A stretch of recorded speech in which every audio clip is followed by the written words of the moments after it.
What's good, everybody? It's your boy back with another reaction video, and I will be reacting to this 3 disturbing true retail stories. I've worked retail. My first job was retail. It was at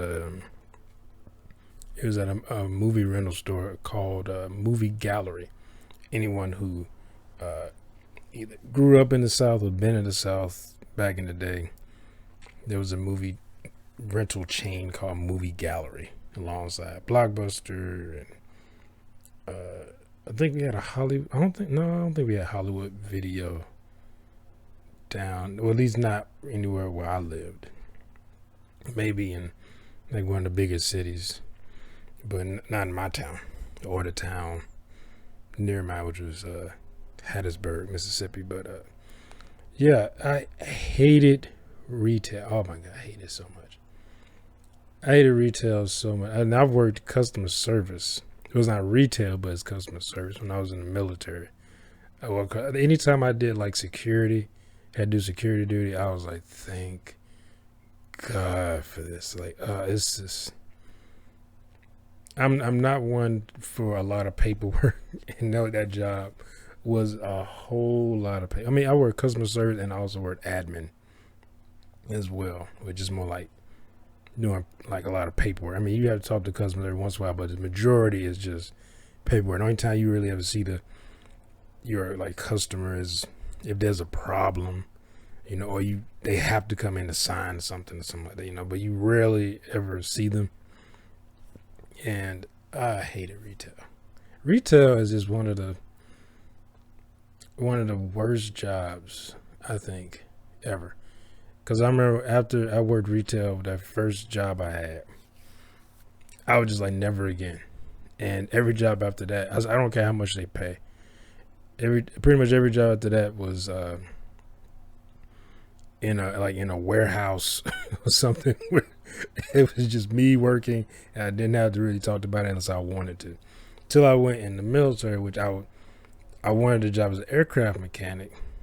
And they told me that they was like, oh, you could take the ASVAB as many times as you want to get the job you want. I was like, okay.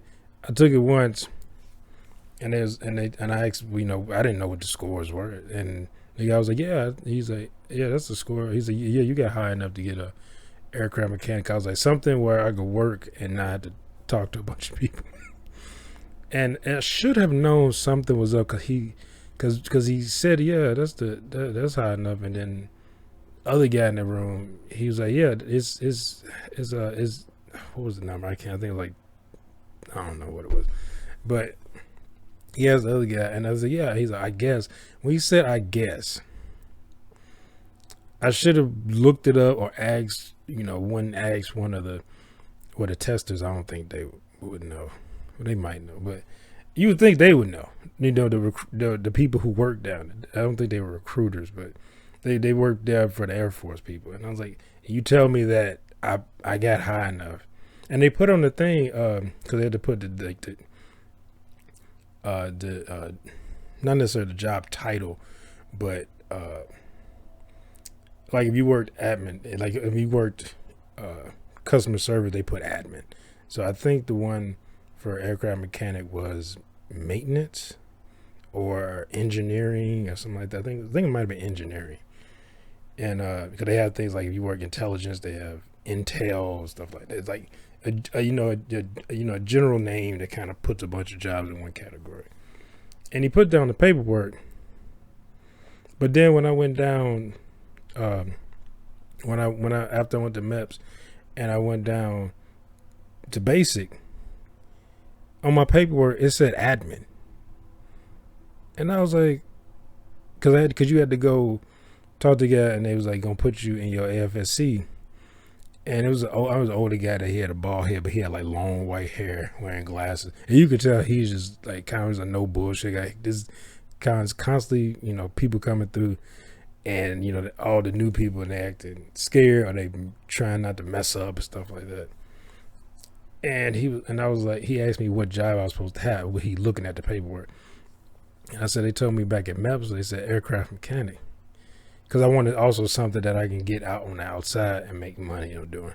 So I said, might as well, learn it here for free rather than trying to go to a school and pay for it outside.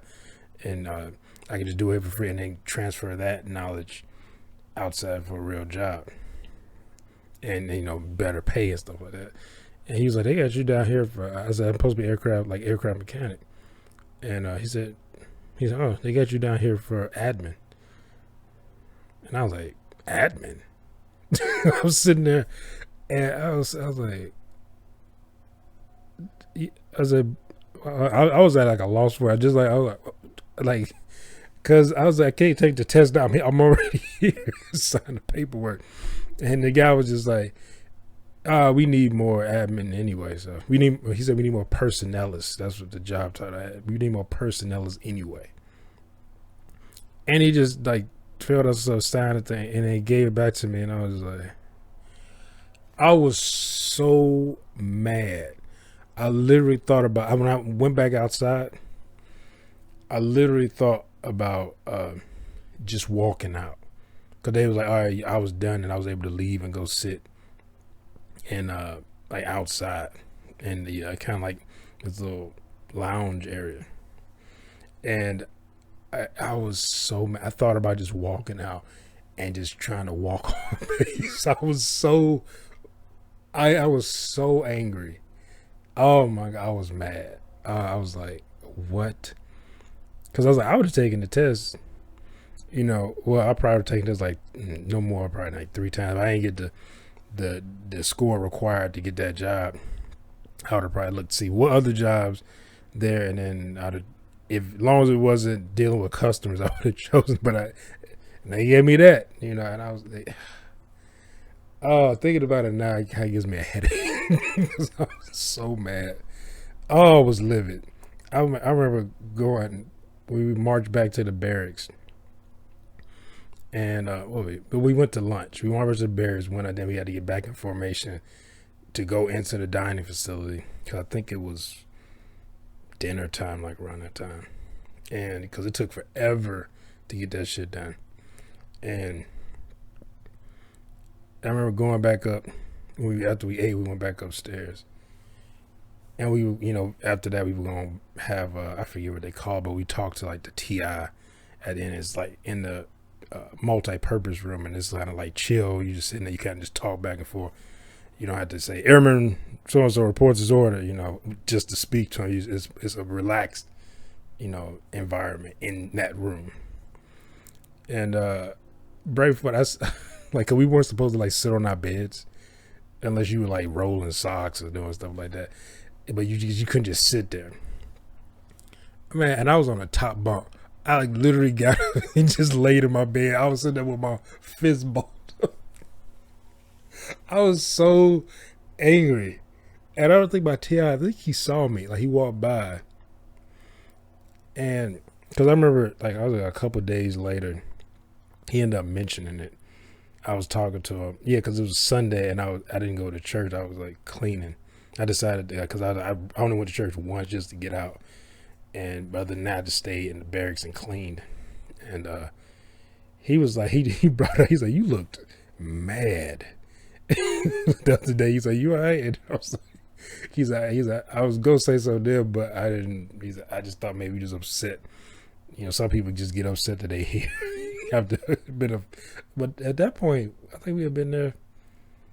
Because we had just gotten our uniform, so I think it was like the end of the first week, or maybe the beginning of the second week. No, because it was Sunday, so it was the end of the first week. Because we were like rainbow flight, but that's when you wear your civilian clothes until you get your military, your ABUs, and yeah. But we got ours, I think, on day 3. Yeah, because on day 3, that's when we were marching. We got our clothes, because that's when we first marched back, and that's when I got sick. Because I think we had to march. It started raining, and I had to march. And then we double timed it, because it started raining like crazy, and the wind was blowing. And the day after that, I started getting sick. I started feeling sick. And I didn't go to the hospital until, I think I went that Monday of the second week.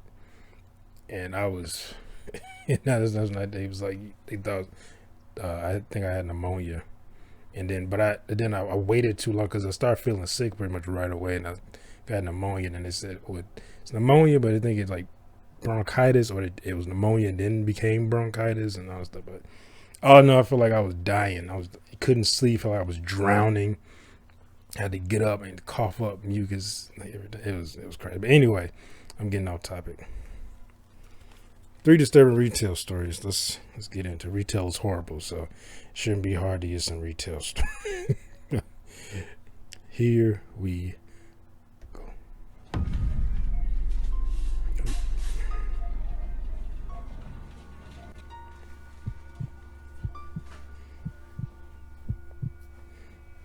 I work at a CVS open 24 hours a day. I've been working at this location for 3 years now, and I'm one of the higher-ups. I agreed to take on the overnight shifts because I believe it helps my chances of getting another promotion, and I like to be on my boss's good side. But there would only be one employee working the 12 a.m. to 8 a.m. shift, as that's all that's really needed. Yeah, Once there's the usually pharmacy just one opens guy at 9 there. a.m., that's when business usually picks up. The 2 employees before me left after I was set up. At my hours, so few customers come in that my job varies from cash register to simply stock working. The beeper at the front door that would go off would alert me when a customer would enter, so I'd know when to go back to the register and wait. A few hours into my shift, I went back to the register to check my phone, which I had charging, and I had a new voicemail from an unknown number. I pulled it up and listened. It was some weird voice on the other end that I couldn't tell belonged to a male or female, and I couldn't understand what they were saying. Like, the sound quality was terrible. The transcription was unavailable for that reason. Obviously, I just ignored it, because everyone gets weird calls once in a while. As I continued doing stock work, my phone started to go off. I pulled out my phone and saw a bunch of texts from that number that just called. The first text said, "Call back when you can." The second one said, "I know you're at work, I'm coming to visit."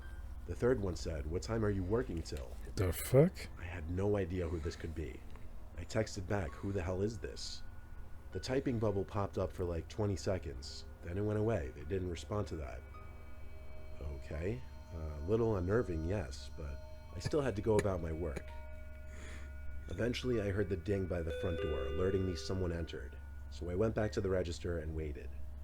I didn't see anyone walking around, though, and I waited there for quite a while, actually. Eventually, I just decided, okay, that's enough waiting, and went back to stocking shelves. I'd say it was around 2 a.m., a couple hours into my shift. I got a new cart full of items from the back section, this time beauty products, the second aisle in the store. I brought the cart over there and noticed a woman in the corner of the next aisle over, the first aisle. I stepped into that aisle and looked down, asking if she needed any help. She was looking down at one of the products in the corner. She didn't acknowledge me. Didn't know if she heard me or not, but I just felt awkward, so I left her alone. I walked back to the register just to wait there for her to finish up, and then I started getting more texts from that number. I was basically getting spammed with random messages that made no sense, except one that said, "I'm here." So I said screw it, and I called the number. I heard a ringing sound coming from inside the store. Of course, it's coming from inside the store. I felt a heavy feeling in my The call is coming from inside the house. and the ringing stopped. I brought myself to walk over to that last aisle again, where the ringing was coming from. That woman was still there in that corner. I yelled, "Joke's over, I'm calling the cops, whoever you are." I almost knew it had to be some girl I knew playing a prank on me. I went back around the counter because for some reason I felt safer there.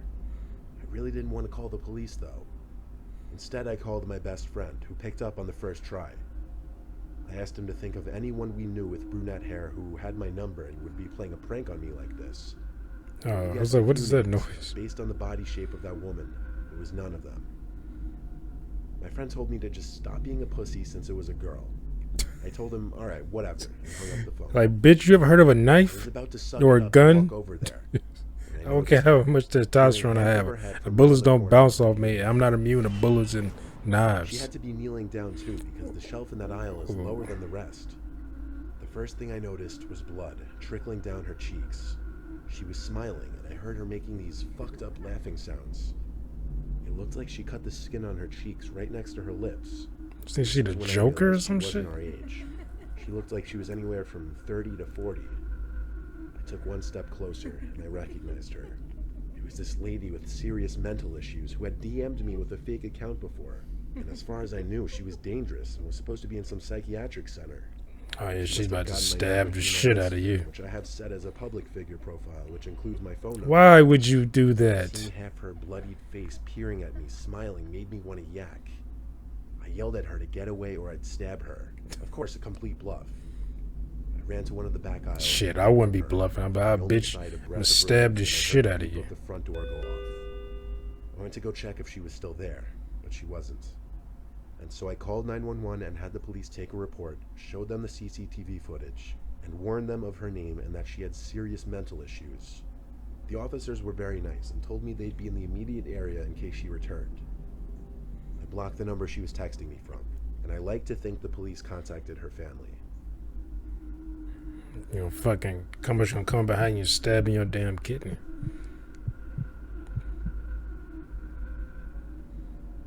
I used to work at the dairy aisle in a grocery store. It was the worst job I ever had. A lot of heavy lifting, expired dairy products, and shivering. The big dairy cooler was in the back of the store, in the area where all the groceries yet to be stocked on the shelves were kept. I would often just chill in the dairy cooler, no pun intended, because the supervisors on duty would never think to check on me in there. I'd bring a hoodie just so I wouldn't get cold. Anyway, one night I was working till 10 p.m. The store got quiet past 9. However, Mr. Senko, the supervisor who was a pain in the ass, was on duty. So after stocking the milk cartons one more time for the night, I brought everything to the back area again. On my way back to the dairy cooler to just hide and chill in there, I saw very briefly, for like half a second, the face of someone through the glass of the cooler door. But they either just ducked down or faded away out of my view. Who was in there? I went through the doors to see, and got hit with that blast of cold air and the loud sound of the giant refrigerator blowing cold air into the room. Boxes, pallets, and crates of milk everywhere. I would have asked somebody to come with me. I'm like, I'm gonna just go There back were many here. places to hide behind the giant piles of boxes, but no one was in there. So I did my usual. I sat on an empty milk crate hidden behind a big pile of boxes.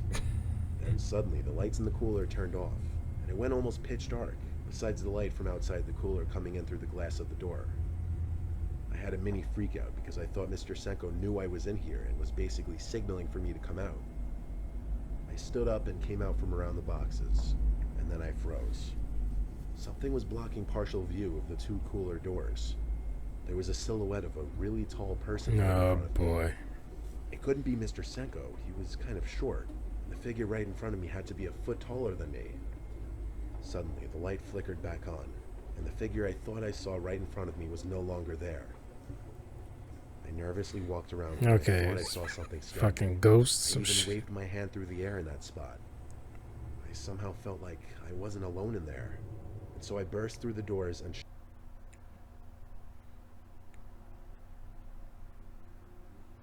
a moment ago was still gone. I threw my apron off and clocked out early. I didn't care if Mr. Senko would be mad. I just needed to get out. Fuck Mr. Senko. I do. Okay, there's some paranormal shit. They gonna be like, yeah, that was the last stock boy. He did the same thing you doing. Went back there to hide, fell asleep, and froze it down. I'm like, what? Not that cold in there. For various local Lowe's home improvement stores. All I do is work whichever specific location needs me for the night, usually dependent on which location is having the most business. My job is to unload trucks, operate forklifts in the back section and throughout the store, and do night stock work. The trucker on duty that night was Paul, the only other guy with me that night. Once we successfully unloaded the truck, he helped me sort them in the back room before going off to do another pickup with the truck. So I was left alone to continue work as normal, nothing I wasn't used to. I'd scan the new shipments to take inventory, then I'd bring the items out to the floor and stock shelves with the new items. That's exactly what I was doing, going back and forth from the back warehouse section to the main floor, stocking shelves, sometimes using the forklift. I was scanning items with the inventory gun towards the back section of the warehouse when a loud crash scared the living shit out of me, to the point that I jumped and turned around midair. It was a big box that had fallen off a large pile of pallets. Jumped full in of the packages. air. The box's contents didn't spill out. The box was still intact. so I went to get the forklift to lift the packages back up onto the pallet. It was at this point I smelt a funky odor, but it wasn't the most uncommon thing ever in the warehouse. So I continued my work. Smell like old shoes in most warehouses up in into the paint aisle and saw someone walking all the way down at the other side. They were dressed in dark clothes. No one else was supposed to be in the store, and they weren't wearing work clothes. So I shouted, "Hey."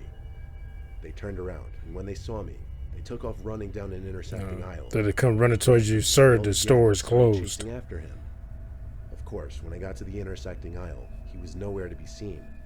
He could have been in any aisle by then. Still, I did one quick jog down the middle aisle to look through all the intersecting aisles, but I didn't see anyone.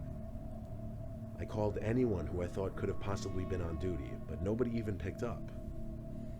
I was at a loss for who that could be. I had to assume it was an intruder. I returned to the warehouse, and as I walked through the doors, I heard another crash from the back section of the warehouse. I ran in that direction. I was expecting him to put a sound effect in the there. same pile of pallets and boxes. That was it. I had to run and grab a ladder to go climb up the stack of boxes. Oh, he was actually going to go. I realized there was a perimeter, or wall rather, of packages and boxes surrounding one big hole. In this hole, there was a homeless-looking man dressed in all black, the same man I had just seen. This was where the odor from earlier was coming from. He looked at me, and I looked back at him, speechless. I didn't know what to say. He got up and seemed as though he were coming to lunge at me. I quickly stepped down the ladder low enough to where I could jump off. Then I ran down the aisle of the warehouse and stopped. I got on the phone with the police, and a couple officers showed up 15 minutes later. Of course, the little secret home that man had made between boxes was empty now. He evacuated with all this stuff. Camera footage later revealed that man had been staying in that little secret spot he created for a whole week. No one really checks the camera footage unless there's a reason to. That's how he got away with it unnoticed for so long. Damn. Ever since I started watching these videos, I think it was something where it was a homeless woman was hiding out in this guy's like house for like 2-3 months or some shit like that, and like I always check different areas to be like just to see, make sure no one has walked in here like behind me or anything like that, or my door was open and I walked around the side of the house, threw the trash away, and somebody ran in. It's like I always constantly look like in any area. I'm like, well, where could someone stay? And I wouldn't notice or probably wouldn't check for weeks or even months at a time. Or even if there's just a problem, that's the only time I check. So it might even be years. Like I know my crawl space. Someone could live in there. Probably not comfortably. Because in the winter, I mean, at least you're out of the elements and had work done. So I because it was like a real bad draft down there, but I had work done and got that like closed off and put new vents in and stuff like that. So you will feel the air, but it's out of the cold. So, but it will get cold down there in winter. So, but it's locked also from the outside. So the only way they get in is if they came in the house and got in, but then the door would be unlocked because they couldn't lock it from the inside. So also there's I think it's like one light in there, but it's always constantly centipedes in there though. So centipedes and spiders. So I guess if you homeless, you take what you can get. I don't know. I'd be homeless. I'd be like, I don't know about staying here. There's too many centipedes. I'm talking about like a little nice size one too. Like I don't know what them centipedes eating. If the centipedes get bigger when they eat stuff, but still, I saw some centipedes. I was like, God damn, some big ass centipedes.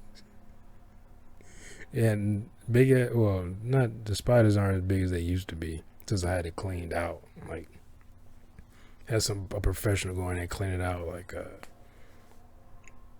that was 4 years ago.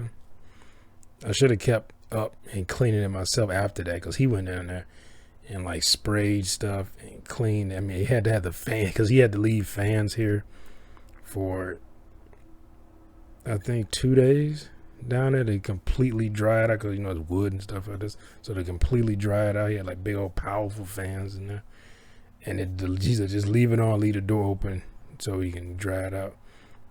And it looked pristine in there.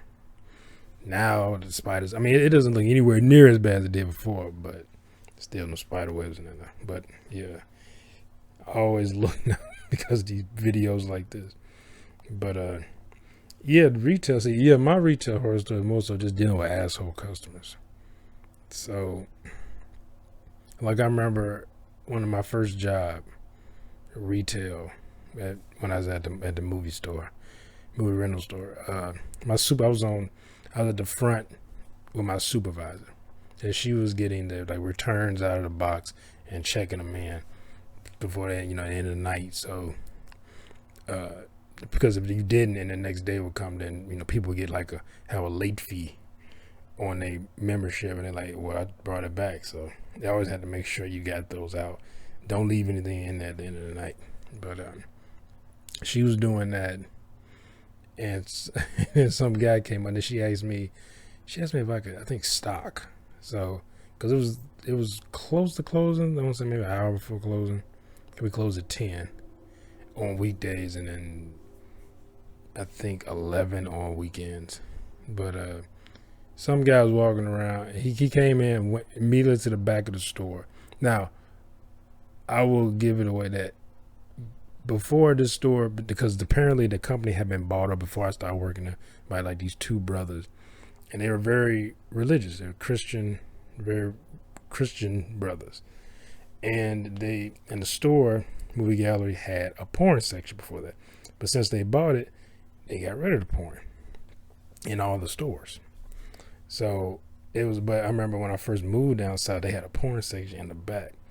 And this guy comes in there, and it's funny because he had a trench coat on, and it was summer. Like, he had a tan trench coat on in summertime. But he walked me to the back of the store and was looking, and I'm stocking the videos back up. And he immediately walked up to my supervisor and said she had just worked in front. And she's standing there. He's like, where's the porn? And I was like, look back, like, wait, what did he just say? I said, he didn't say porn. And she was like, what? Because I guess she couldn't believe what he just said. He's like, where's your porn section? And it's the fact he wanted, where's the porn? I was like, what? And then that's the first time I heard she explained that. She's like, well, we don't have a porn section anymore. But she said, we don't have a porn section. He said, there was a porn section back here. I know. I'd come here and get porn. And then that's when she went into, she said, well, we had a porn section, but we don't have it anymore. Because I think she says this is a Christian owned company now or something like that. And they got rid of the people who bought it, got rid of all the porn section on the stores. He's like, and then kind of, because it was like a little thing on the top that had like on top of the counter that I think it had like different movies or something. I don't remember what that, because we never replaced it, so I don't know what that thing was. It was up there right at the front where we'd be standing at, and I never fucking read that thing, so I don't even know what it is. And he did like and kind of like that, and it fell off onto the floor. He walked out, swung the door open. He was so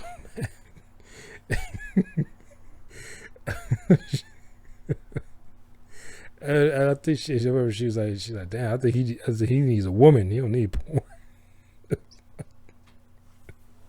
I said, no, he don't need no woman. Not like acting like that. But anyway, I hope y'all enjoyed my reaction to one. If you did, make sure to hit that thumbs up button down below. Be sure to subscribe if you're new here. Hit that bell. You'll be notified when I upload new videos. Comment down below. Share this video. I'll see y'all next time. Peace.